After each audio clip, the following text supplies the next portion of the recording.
পরিচ্ছন্ন পরিবেশ গড়ে তোলা ও পানীয় জল সংরক্ষণের বার্তা ছড়িয়ে দিতেই বুধবার কামারপুকুর গ্রামীণ হাসপাতাল চত্বরে অনুষ্ঠিত হলো বিশেষ স্বচ্ছতা অভিযান। ভারতীয় জনতা পার্টির গোঘাট ১ নম্বর মণ্ডলের উদ্যোগে আয়োজিত এই কর্মসূচিতে অংশ নেন গোঘাটের বিধায়ক প্রশান্ত দিগার। কর্মীদের সঙ্গে তিনিও ঝাঁটা হাতেই হাসপাতাল চত্বর পরিষ্কার করেন এবং পরিবেশ রক্ষায় জনসচেতনতার আহ্বান জানান।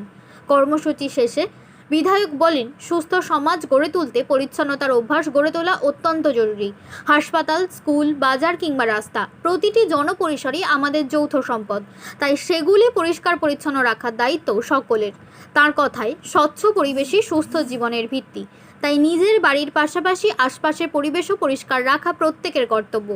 পানীয় জল সংরক্ষণের গুরুত্ব তুলে ধরে তিনি বলেন, জল অপচয় রোধে প্রত্যেক মানুষকে সচেতন হতে হবে। রাস্তার ধারে বা সরকারি কল থেকে অযথা জল পড়তে দেখলে তা বন্ধ করে দেওয়ার মতো ছোট উদ্যোগও ভবিষ্যতে বড় পরিবর্তন আনতে পারে।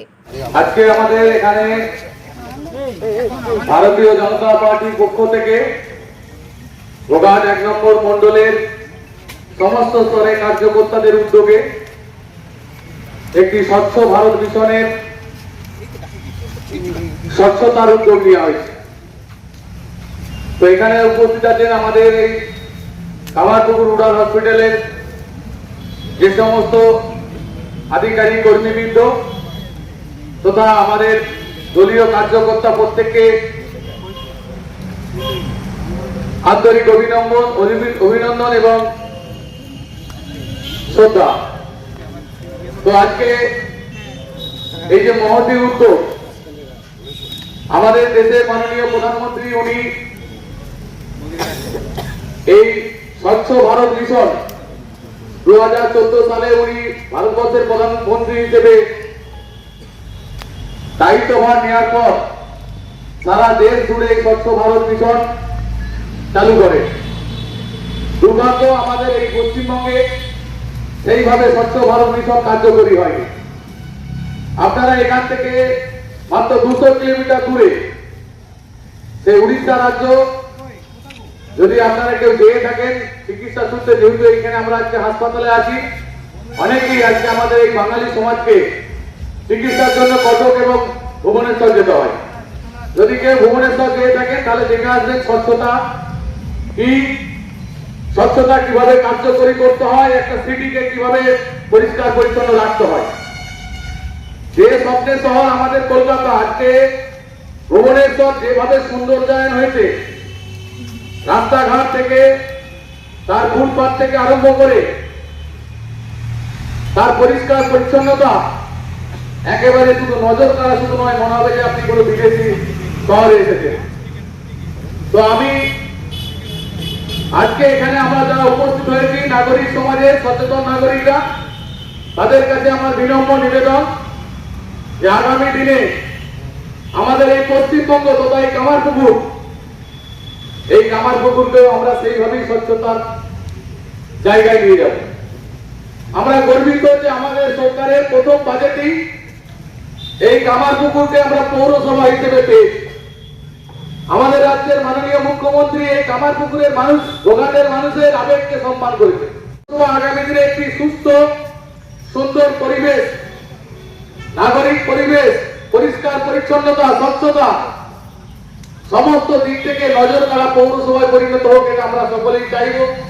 আর আমি সকলের কাছে আবেদন করব, আমরা যদি যেখানে সেখানে যদি পলিথিন না ফেলি, আর আজকে থেকে আপনারা প্রত্যেকেই জানেন পলিথিনের ব্যবহারের বিপরীতে আমরা সবাইকে সচেতন করছি, সরকার পরিবেশবিদরা সবাইকে সচেতন করছে।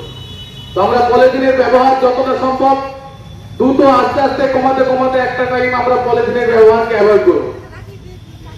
সেই সঙ্গে সঙ্গে আমরা যতটুকু পলিথিনের আজকে থেকেও ব্যবহার করি, সেটাও যেমন যত না ফেলা হয় সেই বিষয়ে আমাদের ধ্যান দেওয়া উচিত। চারিদিকে ডাস্টবিনের ব্যবস্থা আছে পঞ্চায়েত ব্যবস্থার মধ্য দিয়ে, আগামী দিনে পৌরসভা হলে আরো সুন্দর এই সিস্টেম পাবেন। তো আমরা চেষ্টা করব একটা পলিথিন ফেললেও যেন আমরা সেই ডাস্টবিনে ফেলি। এটুকু আমি আমাদের নাগরিক সমাজের কাছে আহ্বান করব। সেই সাথে সাথে যেখানে সেখানে পানের বীজ, গুটকার বীজ, থুতু, এইগুলোকে কিন্তু অ্যাভয়েড করতে হবে। মারাত্মক ক্ষতিকারক জিনিস এটা। আপনি বুঝতেই পারছেন না, আপনি পানের বীজটা, গুটকার বীজটা ফেলে দিয়ে একটা মানুষের বা সমাজের কত বড় ক্ষতি করে দিলেন। তো বিনম্র নিবেদন করবো আপনাদের কাছে এই জায়গাগুলো থেকে একটু সচেতনতার সাথে যদি আমরা নিজেরা সচেতন হই, নিজেরা যদি সেইভাবে আমরা জীবনযাপন করতে পারি, আমার পরিবারকে যদি সেই সংকল্প দিতে পারি, তাহলে সমাজ অটোমেটিক জেগে যাবে। আগে চেষ্টা করুন আপনারা যারা আছেন এখানে উপস্থিত হয়েছেন যে এই চিন্তা ভাবনা আমরা আমাদের পরিবারের মধ্য দিয়ে কার্যকরী করবো প্রথম। আর যদি আমরা একটা একটা করে পরিবারকে চিন্তা ভাবনার মধ্য দিয়ে কার্যকরী করতে পারি, তাহলে আগামী দিনে দেখবেন পুরো সমাজ জাগরিত হয়ে গেছে। তো এই বিশ্বাস আমার আছে। আর আজকের ডেটে এই কর্মসূচির পরে শুনলাম যে আমাদের সংগঠনের পক্ষ থেকে একটা বৃক্ষরোপণ কর্মসূচি নেওয়া হয়েছে। আমরা প্রত্যেকেই জানি এই বছর বৃক্ষরোপণ দিবস উপলক্ষে দেশের প্রধানমন্ত্রী বলেছেন, উনি বলেছেন যে আমরা একটা গাছকে আমাদের নিজেদের মায়ের নামে উৎসর্গ করব, অর্থাৎ আমার মায়ের নামে গাছটা থাকবে এবং সেই গাছটাকে যেহেতু আমাদের জন্মভূমি, জন্মদাতা যেমন মা আছে তেমন জন্মভূমি ধরিত্রী ভূমি আছে, সেই ধরিত্রী ভূমিকে রক্ষা করার জন্য আমরা একটা করে গাছ লাগাবো। আর সেই গাছটা অবশ্যই আমার নিজের মায়ের নামে হবে এবং সেইটাকে সেই শ্রদ্ধা, ভক্তি, ভালোবাসার জায়গা থেকে আমরা আস্তে আস্তে বড় করে তুলবো। কোনো অবস্থাতেই সেই গাছকে আগামী দিনে কাটবো না, এই অঙ্গীকার করুন। তো বৃক্ষরোপণ আমাদের আজকের ডেটে সমাজে অত্যন্ত গুরুত্বপূর্ণ একটা বিষয়। আজকে আমরা দেখছি অতি বৃষ্টি, অতি খরার প্রবণ আসছে, মানে গ্রীষ্মের প্রবণ আসছে, আবার শীতের সময় শীত উদাও হয়ে যাচ্ছে। এই যে সমাজের ভারসাম্য, প্রকৃতির যে ভারসাম্য নষ্ট হচ্ছে, এর পেছনে একটা বড় ভূমিকা হচ্ছে বৃক্ষরোপণ। আর আমি আপনাদের মধ্য থেকে আর একটা বিষয়ে সচেতনতার বার্তা দিব। আজকে আমরা যে মাটির নিচে থেকে জল তুলছি, বিজ্ঞানীরা বলছে আগামী 30 বছর পরে মাটির নিচে জল মারাত্মক ভাবে ঘাটতি দিবে। যদি 30 বছর পরে মাটির নিচে জল যদি মারাত্মক ভাবে ঘাটতি পরিবেশ তৈরি হয়, যদি আরব কান্ট্রির মতন আমাদেরকে জল বিদেশ থেকে কিনে আনতে হয়, আবার যদি দেখা যায় যে আমাদেরকে একটা টাইম ওই পুকুরের জল, নদীর জল, খালের জল, সমুদ্রের জল খেতে হবে, এইরকম পরিস্থিতিও আসতে পারে আগামী দিনে। তাই আমি আপনাদের কাছে বিশেষভাবে রিকোয়েস্ট করছি, বাড়িতে যে সাবমার্সিবল চালান, যে ট্যাপ আছে, অন্তত ওয়াটার চার্জিং এর ব্যবস্থা রাখুন, অর্থাৎ একটা করে সোপ চেম্বারের ব্যবস্থা রাখুন। জলটা যেন ড্রেনের মধ্য দিয়ে বাইরে না চলে যায়। বিশেষ কিছু খরচা নয়, মাত্র 5-7 হাজার টাকা খরচা করলে একটা কিন্তু ওয়াটার চার্জিং এর ব্যবস্থা রাখা যায়। যেই জলটা যদি আমরা যেটা অপচয় হচ্ছে তার যদি 30%, 40% জলে যদি পুনরায় সঠিক জায়গায় পৌঁছে দিতে পারি ওই ওয়াটার চার্জিং এর মধ্য দিয়ে, তাহলে সমাজের ভারসাম্য কিছুটা হলেও রক্ষা পাবে। তাই আপনাদেরকে যে আমার বিশেষভাবে রিকোয়েস্ট, আপনারা নিজেরা বাড়িতে করবেন এবং সমাজের অন্যান্য শ্রেণীর মানুষকে এই বার্তা দিবেন যে আমরা প্রত্যেকে এইভাবে অহেতুক জলকে নষ্ট করবো না। কোথাও ট্যাপের জল দেখবেন কেউ নেই, ট্যাপের জলটা পড়তেই যাচ্ছে, কেন? আমরা একটু সচেতন হতে পারিনি। আমরা একটু বাইক থামিয়ে, একটু 4 চাকা থামিয়ে অন্তত ট্যাপের মুখটা তো বন্ধ করে দিতে পারি।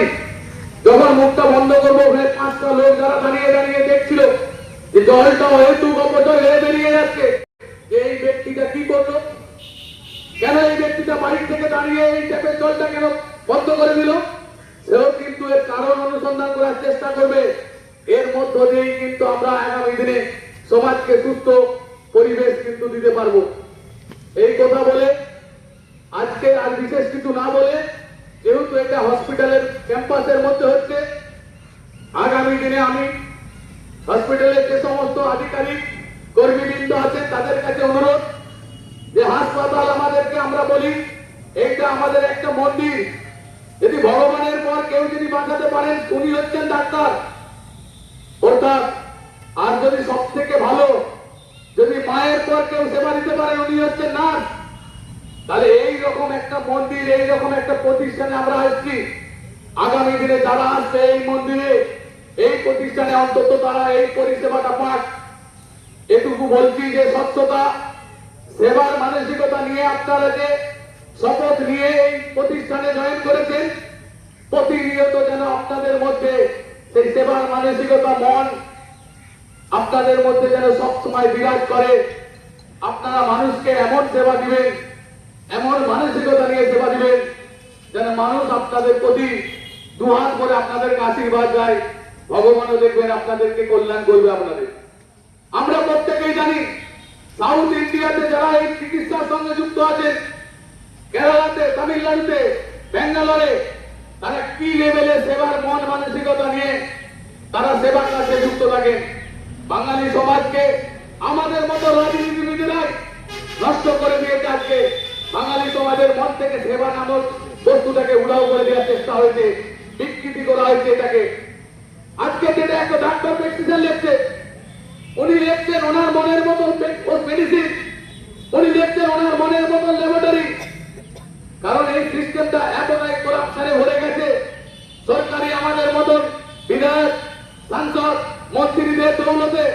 তাই আগামী দিনে আমি আপনাদেরকে করজোড়ে নিবেদন করছি, আপনারা স্বচ্ছতার কথা ভাবুন, আপনারা সেবার মন নিয়ে চলুন। পশ্চিমবঙ্গের যেই সরকার এসেছে, এই সরকার চির টলারেন্স নীতি নিয়ে চলবে। এই প্রতিশ্রুতিবদ্ধ বাংলার 11 কোটি মানুষের কাছে এই বলে সমাজকে আবার সুস্থ থাকার বার্তা দিয়ে আমরা সবাই এই স্বচ্ছতা মিশনে অংশগ্রহণ করবো। স্বচ্ছ ভারত মিশনে আবার সবাইকে যথাযোগ্য স্থানে সম্মান জানিয়ে ক্ষুদ্র বক্তব্য শেষ করছি। ভারত মাতা কি জয়, বন্দে মাতরম। আজকে প্রথমে আমরা কামারপুকুর যে গ্রামীণ হসপিটাল আছে, এখানে গোঘাট 1 আমাদের মন্ডল কমিটি 1 তার পরিচালনায় আমরা এবং আমাদের যে এমএলএ বিধায়ক আছেন, মাননীয় বিধায়ক, তার উপস্থিতিতে আমরা এখানে স্বচ্ছ ভারত মিশন করলাম, যেটা আমাদের মোদিজি 2014 সালে শুরু করেছিল। পশ্চিমবাংলায় এখানে সেইভাবে স্বচ্ছ ভারত মিশন হয়নি। আমাদের কামারপুকুরের রামকৃষ্ণ মঠ এবং মিশন, তারা স্বচ্ছ ভারত মিশনটা করে। কিছুদিন আগে 53তম হলো, কিন্তু বাকি আমরা স্বচ্ছ ভারত মিশন হয়নি। কামারপুকুর এই যে হসপিটালের মধ্যে চতুর্দিকে জঞ্জাল আছে, এটা আমাদের মন্দির, এখানে আমরাই আসি পরিষেবা নিতে। এই হসপিটাল আমাদের মায়ের পরের স্থান। এই জায়গাটাকে আমরা চাইছি পরিষ্কার পরিচ্ছন্ন থাকুক, জনগণ তার পরিষেবা পাক, একটা সুস্থ সুন্দর পরিবেশ গড়ার জন্য আমাদের এই প্রয়াস। আর কিছু এরপরেও আমাদের এই অল্প কিছু দূরে ডাকবাংলোয়, ওখানে আর সাঁওতাল পরিবারের গোষ্ঠীর যে হুল উৎসব আছে, ওই হুল উৎসবে আমরা অংশগ্রহণ করব। এবং তারপরে আনুরে আমাদের যে প্রধানমন্ত্রীর যে নির্দেশ, যে আমরা প্রত্যেকে মায়ের নামে একটা করে গাছ লাগাবো, কারণ একটা গাছ আমাদের প্রাণ রক্ষা করবে। আজকে এই যে উষ্ণায়ন, আজকে এই যে জলবায়ু পরিবর্তন হয়ে যাচ্ছে, তার একমাত্র কারণ আমরা বৃক্ষ থেকে দূরে রয়েছি। তাই বৃক্ষরোপণ আমাদের জীবনের একটা অপরিহার্য অঙ্গ। আমরা সেই কাজ, সেই প্রয়াসকে সাফল্য করার জন্য একটু পরেই আমরা আনুরে বিশালক্ষী মন্দিরের ওইখান থেকে আর বৃক্ষ গাছ লাগানো আমাদের প্রস্তাব বা পরিকল্পনা আছে, আমরা সেটা করবো এখন। আমার পরিচয়, আমার নাম বিশ্বকান্তি সেন, আমি আরামবাগ জেলা কমিটির সদস্য। সোনার ছোঁয়ায় বদলে যাক আপনার বিশেষ মুহূর্ত। বিয়ে, অন্নপ্রাশন, জন্মদিন কিংবা যে কোনো উৎসব ও উপহারে আপনার সাজকে আরও রাজকীয় করতে নিয়ে আসুন সেরা গয়নার সম্ভার। আধুনিক স্বর্ণালঙ্কারের নতুন ঠিকানা নিউ তাজ জুয়েলারি। ঠিকানা হেলান বাজার, খানাকুল, হুগলি। যোগাযোগ 8981030355, 9330537004। নিউ তাজ জুয়েলারি, যেখানে বিশ্বাসের সঙ্গে মেলে সৌন্দর্যের ছোঁয়া। শীততাপ নিয়ন্ত্রিত অত্যাধুনিক রেস্টুরেন্ট ময়ূখ রেস্টুরেন্ট। এখানে পাবেন চাইনিজ, পোলাও, বিরিয়ানি, তন্দুরি সহ সমস্ত রকম খাবার। এছাড়াও কাস্টমারদের সুবিধার্থে হোম ডেলিভারির বিশেষ ব্যবস্থা রয়েছে। পাশাপাশি যে কোনো অনুষ্ঠানের জন্য ভাড়া দেওয়া হয়। আমাদের ঠিকানা খানাকুল হেলান সংলগ্ন তিলক চক। Phone number 8617492616, 9732162360। সেরা খাবারের স্বাদ পেতে আজই আসুন ময়ূখ রেস্টুরেন্টে।